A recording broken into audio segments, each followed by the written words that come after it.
নমস্কার বন্ধুরা, সন্ধ্যা recipe with village ফুডে আপনাদেরকে অনেক অনেক স্বাগত। আজকে আমি আবার একটা রেসিপি নিয়ে চলে এসেছি।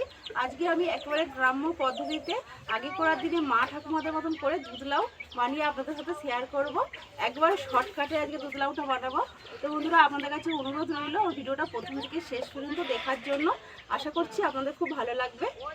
তো চলুন এবার রেসিপিটা শুরু করা যাক। দেখুন বন্ধুরা, দুধ লাউ বানানোর জন্য এখানে আমি একটা নরম লাউ নিয়েছি। দুধ লাউ বানানোর জন্য কিন্তু নরম লাউই নিতে হবে। এই লাউটা কিন্তু বেশ নরম আছে। তো এই লাউটা এবার আমি কেটে নেব। দেখুন, লাউটা আমি বটিতে কেটে নেব, আপনারা চাইলে ছুরি দিয়েও কাটতে পারেন।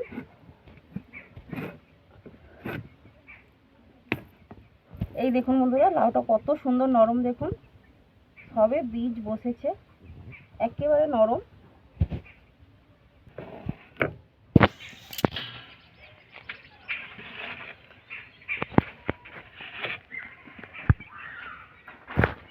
এবার আমি লাউয়ের খোসাটা ছাড়িয়ে নেব। আর লাউয়ের খোসাটা পুরো করে ছাড়াবো, যাতে সবুজ অংশটা না থাকে। এই দেখুন বন্ধুরা, এই রকম করে আমি ছাড়িয়ে নেব। আর দেখুন বন্ধুরা, এই লাউয়ের খোসাগুলো কিন্তু আমি ফেলবো না। এই লাউ খোসাগুলো কিন্তু ভাজা খেতে দারুণ লাগে। বন্ধুরা, এইভাবে খোসাটা ছাড়িয়ে নিয়েছি। দেখুন গায়ের মধ্যে কিন্তু একটুও সবুজ অংশ নেই। আর এই লাউগুলো আমি এই রকম অবস্থাতেই ধুয়ে নেব।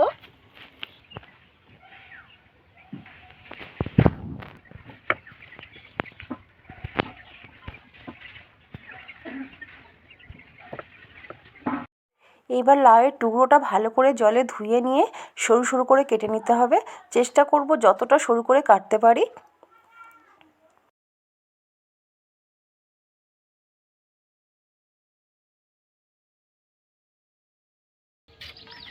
এই দেখুন বন্ধুরা, এইরকম সরু সরু করে কেটে নেব। দেখুন বন্ধুরা, এখানে আমার সব লাউটা কাটা হয়ে গেছে। এখানে আমি অর্ধেক লাউ কেটে নিয়েছি, আর অর্ধেকটাই যে রেখে দিয়েছি, এটা লাগবে না, অর্ধেকটা হলেই আমার হয়ে যাবে।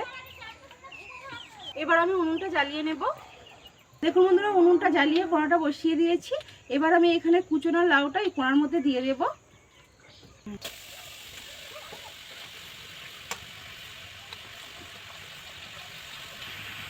অল্প একটু লবণ দেব, অল্প করে একটু জল দেব।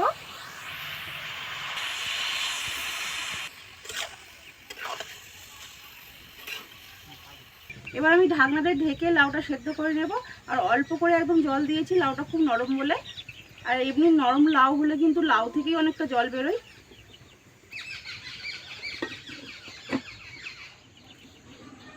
এবার লাউয়ের ঢাকনাটা খুলে দেখে নেব লাউটা সেদ্ধ হয়েছে নাকি।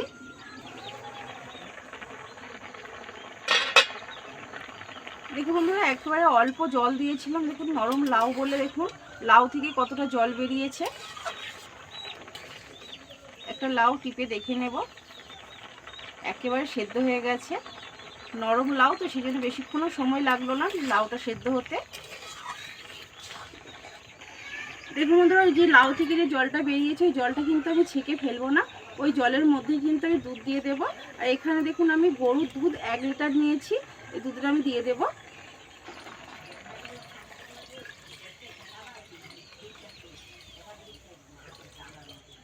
দেখুন বন্ধুরা, সব দুধটা আমি লাউয়ের মধ্যে দিয়ে দিয়েছি। এবং এখানে আমি দুটো তেজপাতা নিয়েছি, তেজপাতা দুটো ছিঁড়ে দিয়েছি, দিয়ে দেবো এর মধ্যে। দেখুন এখানে আমি 4টে এলাচ নিয়েছি, 4টে এলাচের মুখ ফাটিয়ে নিয়েছি, দিয়ে দেব। আর দেখুন এখানে কাজু আর কিশমিশ নিয়েছি, এগুলো দিয়ে দেব। দেখুন বন্ধুরা, এখানে আমি চালের গুঁড়ি নিয়েছি, চালের গুঁড়িটা আমি অল্প অল্প করে দুধ লাউয়ের সাথে মিশিয়ে নেব।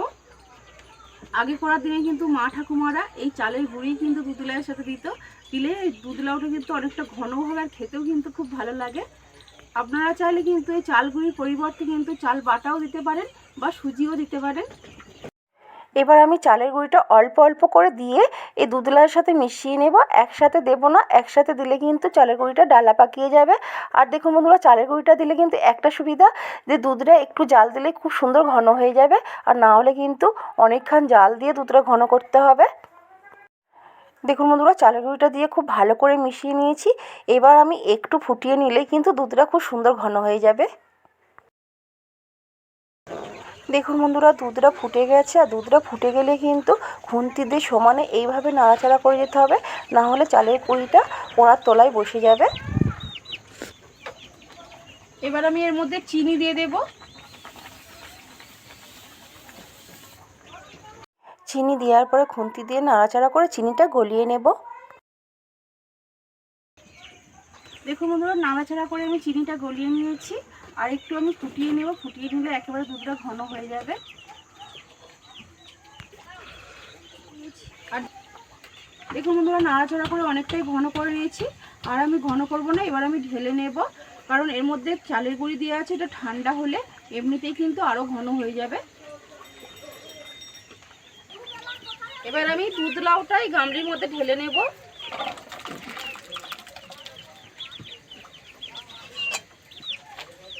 এই দেখুন বন্ধুরা, দুধ লাউ পুরো রেডি হয়ে গেল। এবার আমি এই দুধ লাউ একটু প্লেটের মধ্যে তুলে নেব।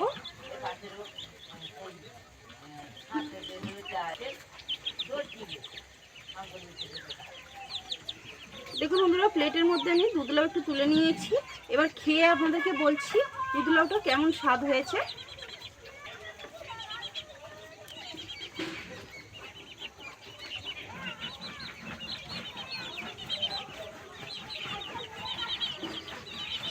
সত্যি বন্ধুরা দারুণ হয়েছে।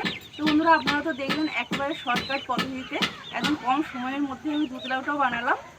একেবারে শর্টকাটে বানালেও কিন্তু দুধ লাউয়ের স্বাদ কিন্তু কোনো দিক দিয়েই কম হয়নি, দারুণ হয়েছে। তো বন্ধুরা, আপনারাও এইরকম শর্টকাটভাবে দুধ লাউ বাড়িতে বানিয়ে খাবেন, অবশ্যই আপনাদের খুব ভালো লাগবে। তো আমার ভিডিওটা আজকে আপনাদের কেমন লাগলো কমেন্ট করে অবশ্যই জানাবেন। আর যদি ভালো লাগে লাইক শেয়ার করে দেবেন, তার সাথে চ্যানেলটা সাবস্ক্রাইব করে আমার পাশে থাকবেন। পাশে থাকা বেল নোটিফিকেশনটা অল করে রাখবেন, যাতে আমার ভিডিও নোটিফিকেশন আপনাদের কাছে পৌঁছে যেতে পারে। তো আমার ভিডিওটা আজকে আমি এখানে শেষ করছি। দেখা হবে পরে এক নতুন ভিডিওর সাথে। ততক্ষণে আপনারা ভালো থাকবেন, সুস্থ থাকবেন।